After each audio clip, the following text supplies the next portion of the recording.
Hi, I'm Larry Magid, CEO of ConnectSafely. You've probably heard the term Metaverse, which, among other things, includes virtual and augmented reality. It also raises some new safety, privacy, and security concerns. To learn more, we spoke with Brittan Heller, a senior fellow at the Atlantic Council and an affiliate at Stanford's Cyber Policy Center. The way that your hippocampus, so the way that your brain interprets an immersive experience, is very, very different than the way that it interprets your Facebook feed or reading everybody's posts on Twitter.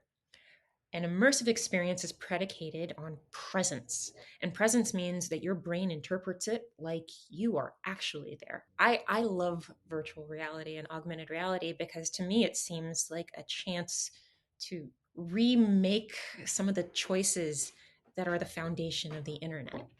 So we have a chance to do it again. If we realize the choices that we're making, we could do it better and safer.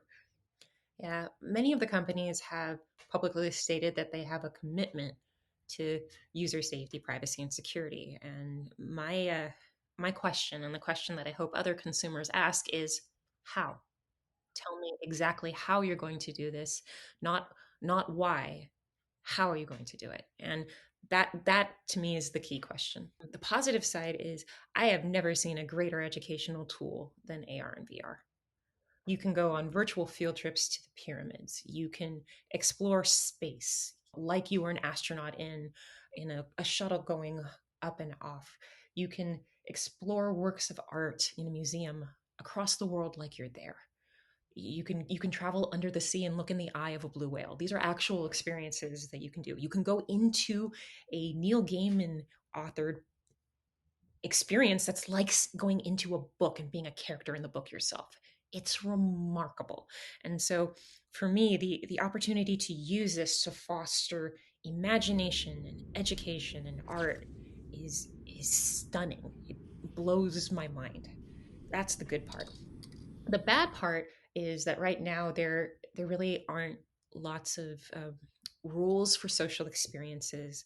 There's not a lot of regulation, and there's not a lot of science around it. There are some initial studies that say that putting kids in VR too early might inhibit some of their spatial orientation skills because they're in a headset and you do operate differently in the headset.